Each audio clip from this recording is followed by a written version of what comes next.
But time and feel go hand in hand. So the better you get at time, the better you're gonna get at feel. The better you get at feel, the better you're gonna get at time.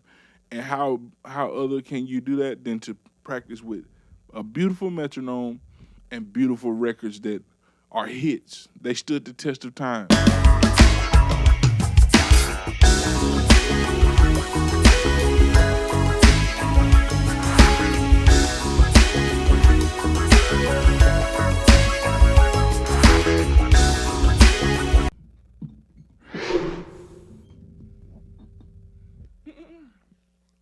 Yo, yo, yo, yo, yo, yo, yo, yo, yo, yo. Yo, yo, yo, yo, yo, yo, yo.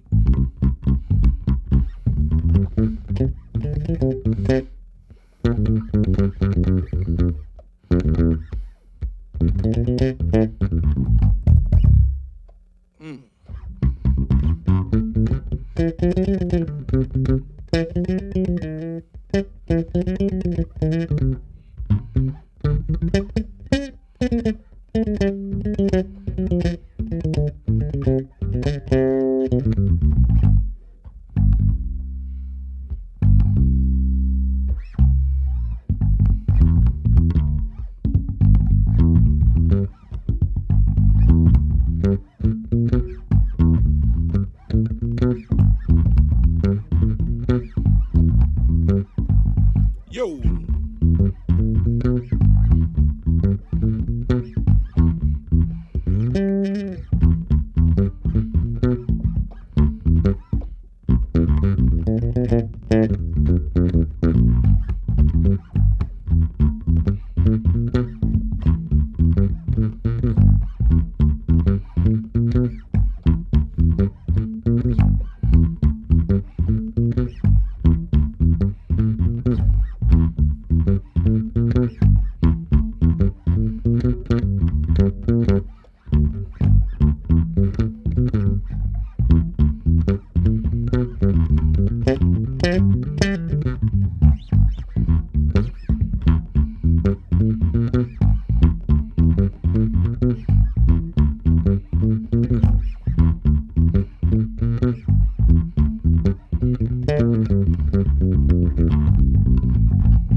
Yes, sir.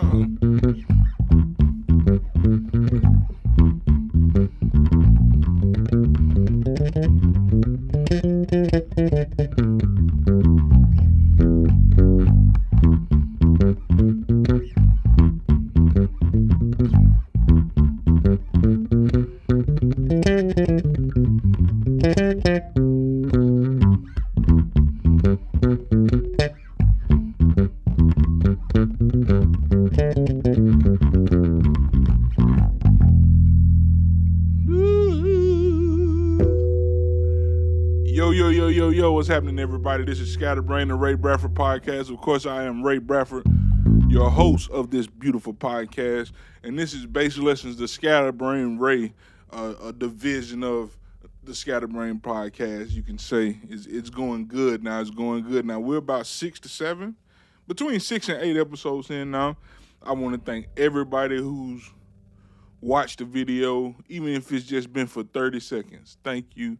Thank you, thank you, thank you from the bottom of my heart. I did not expect, like I always say, I did not expect this to take off as fast as it did, to grow as fast as it did, or as it to be as viewed as it has. If you're a YouTube creator and you put out videos, you know, like it's kind of hard to keep a consistent number, and just to get 500 views consistently is a step up for me. You know, I'm growing. I'm in the process of growing. So all growth is good growth to me. Last week we talked about riffs, chops, licks and feels. I just played a bunch of all of that combined, riffs, chops, licks, and fills, just to get started. Just wanted to get warmed up. This is another bass. If this is this bass is actually will be my my second preferred bass that I have actually that I own. I own a few different basses. I own a Yamaha TRB. It's modded out. 6 string, that would be my preferred go-to bass for every situation. And then I own this Lackland. This Lackland, the lovely, the beautiful 55. Is this 01? I think it's 01 or yeah, 5501 or it's 02. I forget. All you gearheads, get me right. Get me right in the comment section. It's modded out as well. It's not stock.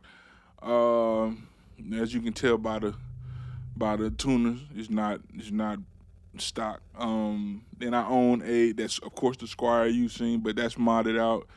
And then I own the Black Squire, the Black 5-string Squire, the contemporary jazz, and those are like my 3 go-to play basses that these are my 3 go-to basses that I play regularly. And then I own the 4-string that you've seen as well, the Squire Bronco bass. It's not mine, it's all stock.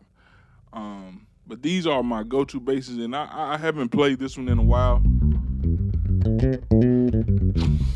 It was actually in the studio where I'm recording it, and I did a session the other night with it, and I was like, you know what, I'll leave it in the studio, and I thought I took it out and put it back in my other place of storage, and I didn't. I walked in today and it was here, so I said I'll use this bass. Hopefully it's a little better tone. Obviously, I hope it's a little better tone. Yeah, man. We're gonna have an episode about gear because I have some pedals and stuff that I want to get into. I'm one of those players, man. I have all the knick-knack paddywhacks. I haven't got the most expensive, but I do have paddywhacks that I use to enhance my sound. So I want to kind of get into that after a while. I want to dive into that with people and see what you use for your sound as I show you what I use for my sound. And I'm probably going to start another division of the Scatterbrain Ray podcast to show you my creation process, my production process, how I write my own music. But enough of that. I just wanted to shamelessly plug that. And so let's dive straight in for this week, and let's talk about 2 things. This lesson is going to be real short. We're at 7 minutes now. It'll probably be 10 more minutes. First thing I want to talk about is feel. I was about to use a long analogy for it, but no. As instrumentalists, even vocalists they need to focus in on this too, but instrumentalists, we definitely need to focus on this because this is the only way that we can gel a lot of times. If the drummer is feeling a song one way and you're feeling a song another way, I don't even care about the patterns, but if the feel don't even match up, the patterns won't match up because you could be playing the exact same thing, but if you're playing in 2 separate feels, 2 separate ways, it don't matter. And feel is something that a lot of times it's a touchy subject because a lot of people can say feel is you're born with it. And I'm about 60% that you're born with feel. I believe that. I'm one of those people that I'm about 60% there that you're born with feel. You either have it or you don't. But it's another 40% in me that believes that you can teach feel. And how can you teach feel, you say, Raymond? The best way to teach feel is to play with whatever record.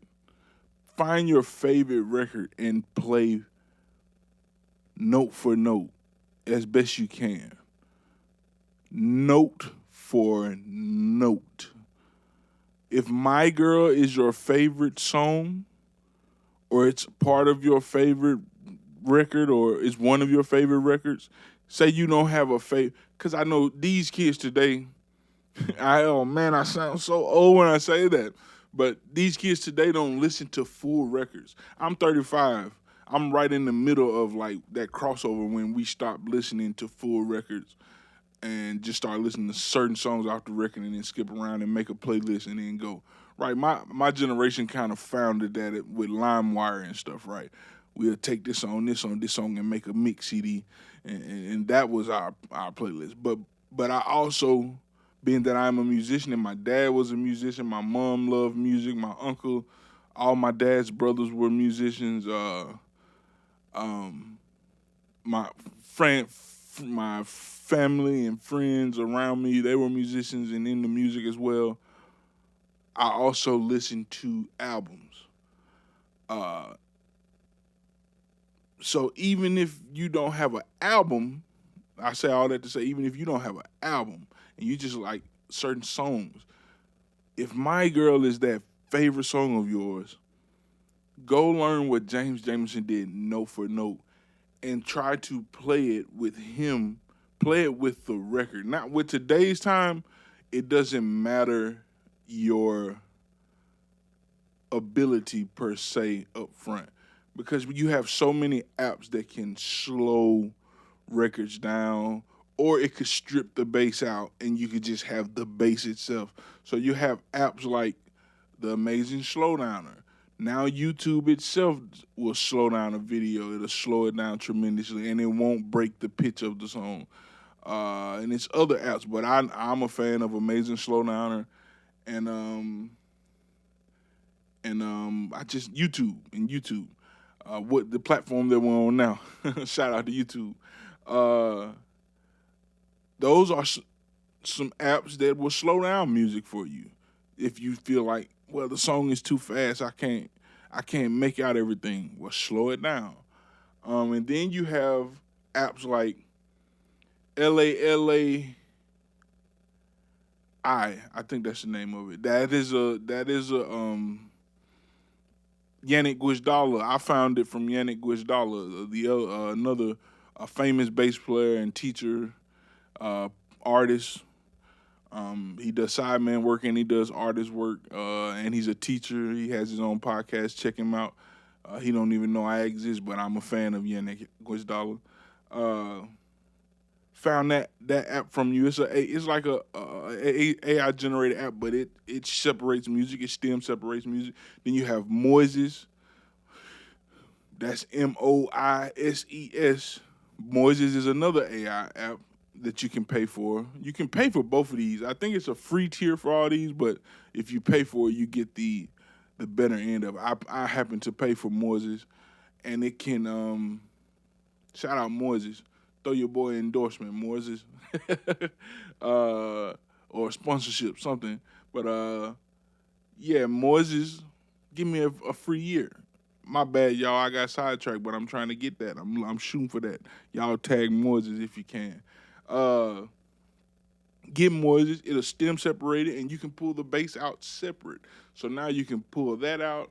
And if you're a real tech savvy guy and you use DAWs or production softwares, you can put it in Logic, which I happen to use, or if you're an Ableton guy or a Pro Tools guy, I'm sure you can grid it and slow it down, and it won't mess with the tempo if you know how to do those things. But for normal people, just use Amazing Slowdowner or use YouTube. But you could take the bass itself, put it in Amazing Slowdowner, just isolated bass track, and slow it down. So now you have all these resources to do that. That's the best way you can learn feel. The best way you can learn feel. A lot of young musicians have the mindset of, I don't want to sound like nobody else. I don't want to blah, blah, blah. But if you really look at any great musician or artist, they had influences. Michael Jackson, who he had a ton of influence. James Brown was one of those.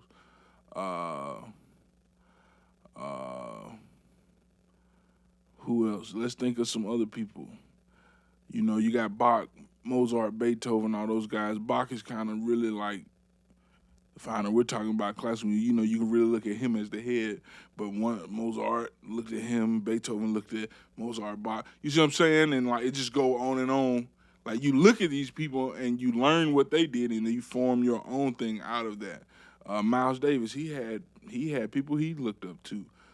Marcus Miller, Victor Wooten. Victor Wooten has a song where he shouted out every bass player that meant something in history at the time when he made this record, and you can hear all those influences in his playing. Anthony Jackson, who made For the Love of Money, he shouted out Marcus Miller, he shouted out Jocko, he shouted out all these people. So I say all that to say, you saying that you want your own sound. If you're 3 years, five, let's not even 5, let's say you're 10 years into playing an instrument.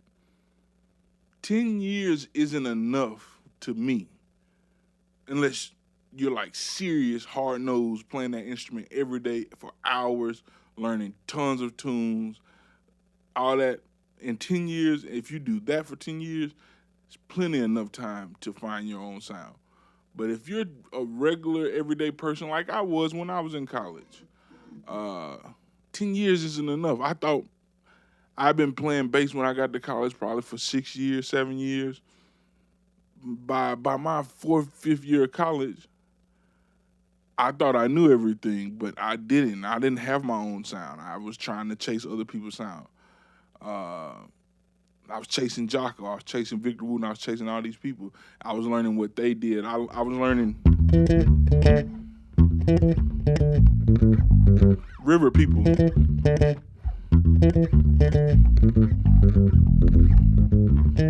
I was learning that type of stuff. So you have to learn those people things in order to get to where you're going. So it all boils back down to, if My Girl is your favorite record, sit down with My Girl and just go. And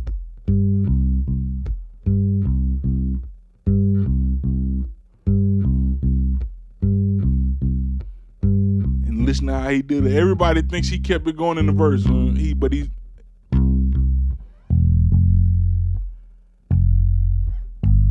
So it's go listen to that and play exactly what he did. Play it with the musicians he's playing with. And once you're comfortable with his part, take him out. If you have Moises or LAI, if you have that, take his part out. Take the bass out. And you play with those musicians and without his bass and see how you fit in that. Do I sound good, or, I sound bad? And that's how you learn feel. That is how you learn feel. Sitting on the dock of the bay, I've used that as an example on here before.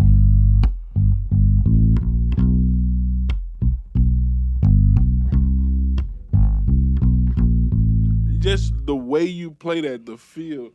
Me and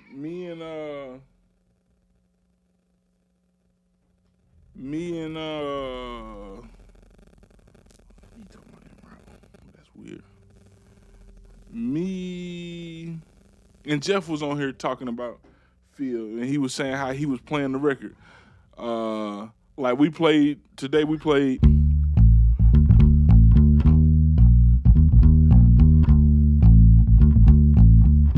Jesus Is My Help at church, but it's how you play those lines, and it makes the song. And his feel is a rhythmic thing, honestly. It's a rhythmic thing. It's an articulation. Think if I played that line like...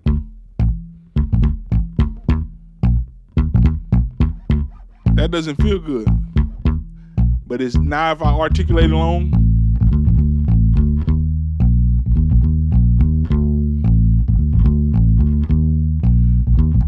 feels different than this. Same note, same rhythm.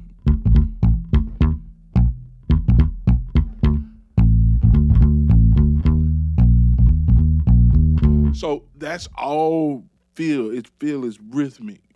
Feel is articulation. Feel is stylistically how you playing. So are you sliding? Are you using hammer-ons? Are you using more legato playing, more staccato playing? All of that type of stuff, more accented notes or things. So you have to do all those things with feel. So like I want to use an example of a couple songs that I thought about on my way over here. So like I don't know if y'all have ever heard what is going on with my phone. I don't know if y'all have ever heard that song. That's When the Battle Is Over by Walter Hawkins.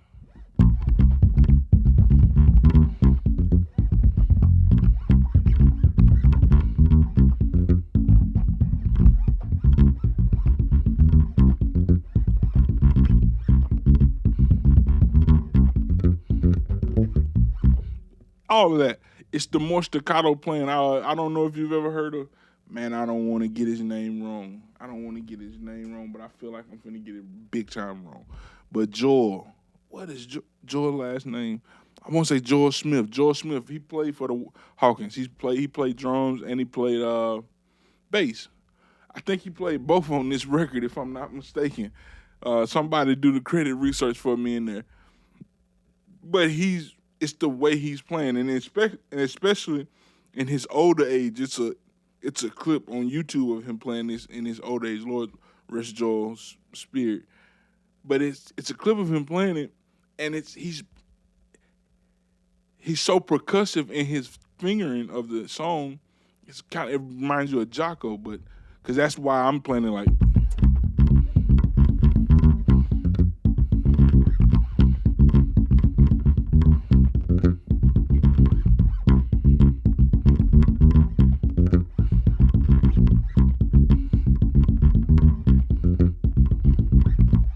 It's just that type of thing. That's feel. Another song, Brown Sugar by D'Angelo.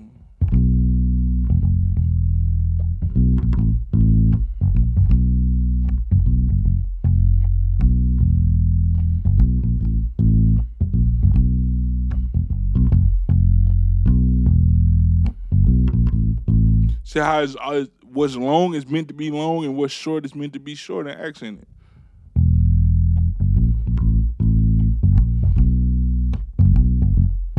That first note.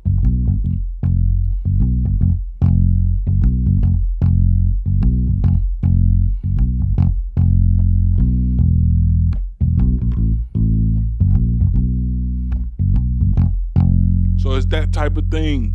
Those are ways to get better at playing feel and play with records. I'm sorry that I'm not actually playing with the record, but I didn't set everything up to be able to do that today. But take my word. Take my word. Take my word.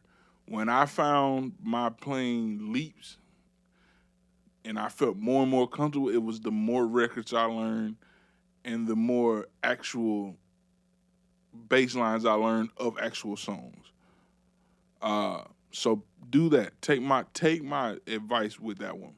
For anybody who feels like they're struggling with feel, please just go find your top 5 either record albums or top 5 songs and just play with those constantly and use those resources that I'm telling you about. LAI, Moises, Amazing Slowdowner, YouTube, and Slow It Down if you need to. Use those AI apps to pull the bass out and stem separate the tracks. Or just stem separate the tracks, meaning it just groups everything it groups the keyboard stuff into the keyboard, the drums into the drums, the vocals into the vocals, the bass into the bass, and it'll have an option for other, and all the extra sound effects and stuff will be in other, and you just use that and go forward, go to the shed non-stop with those, and you're playing. It may take 6 months, could take a year, but if you intensely and intentionally do that, it will happen. You don't have to sit down and do that for 4 hours a day. If you intensely and intentionally do it for 30 minutes a day, your playing will grow leaps and bounds. Trust me. And it's one other thing that I wanted to talk about. I made a Facebook post about this, and it really hit me that I'm gonna screen record this so you guys can see the app I'm talking about. I hope nobody texts me who don't need to text me. But so I made a post about practicing with a metronome and finding a metronome app that separates the inner beats. What do I mean when I say inner beats? So you got one beat. If you're in 4/4, you have beats 1, beat 2, beats 3, beat 4. In between that is a bunch of beats. So you may have eighth notes. So you may have the and of 1, and of 2, and of 3, and of 4. You may have 16 notes. You have E and a of each one. So 1 E and a, 2 E and a, 3 E and a, 4 E and a. You could break it down into quintuplets. You could put 5 notes in between each one. You could put 6 notes in between each one. Put 7. You can put 32nd notes. You can put. It's so many subdivisions. Like once you dive into each beat. But I wanted y'all to get an app called Tempo Advantage. This is the app I use. And here it goes. I'm screen recording it so you can see it. Clicked on it, Tempo Advantage. And if you look here, right now, what I'm doing is adding inner beats. So I had a jazz gig that I had to work on playing at like 200 or 300 on upright. So that's why it's so fast when you first see it. But right now it's just the quarter notes, 2, 3, 4 at 100. Let's add 8 notes, 1 and 2 and 3 and 4.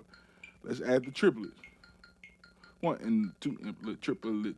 Let's add 16 notes, E and a 4 E and a 1 E and a 2 E and let's add the quintuplets. 1, 2, 3, 4, 5. 1, 2, 3, 4, 5. 1, 2, 3, 4, 5. 1, 2, 3, 4, 5. 1, 2, 3, 4, 5. 1, 2, 3, 4, 5. And then let's add six tuplets. Let's add 7. But you get my point. Now, my point is you can add all those subdivisions and you can sit down and play with those and make sure you're hitting with each one. So if I have the 16 notes on,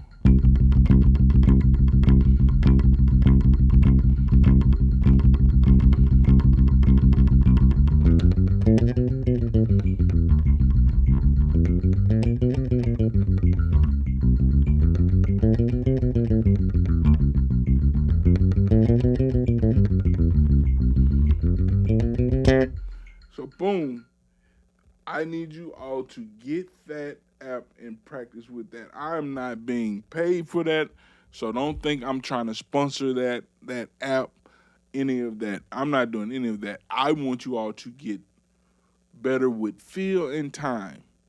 Those two go hand in hand together. Feel and time. Time, not 5:31. That's not the time I mean. I mean time as in playing music. So 1, 2, 3, 4. 1, 2, 3, 4. That's time. That's what you refer to as time. In the jazz world, they call that time. But time and feel go hand in hand. So the better you get at time, the better you're gonna get at feel. The better you get at feel, the better you're gonna get at time.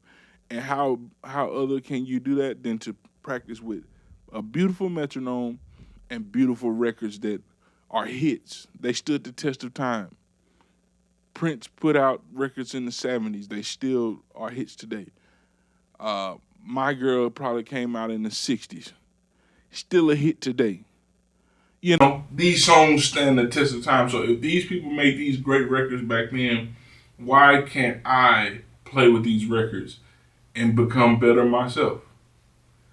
Again, that's been another episode of Scatterbrain, the Ray Bradford podcast. Again, of course, I am Ray Bradford, your host. Like I always say, find your grandmama, find your granddaddy, your mama, your daddy, your brother, your sister, your auntie, your uncle, your cousin, your nephew, your son, your daughter, your boo, your bae, your lover, whatever they is to you. Find them, hug on them, tell them you love them. Peace out. Y'all be safe.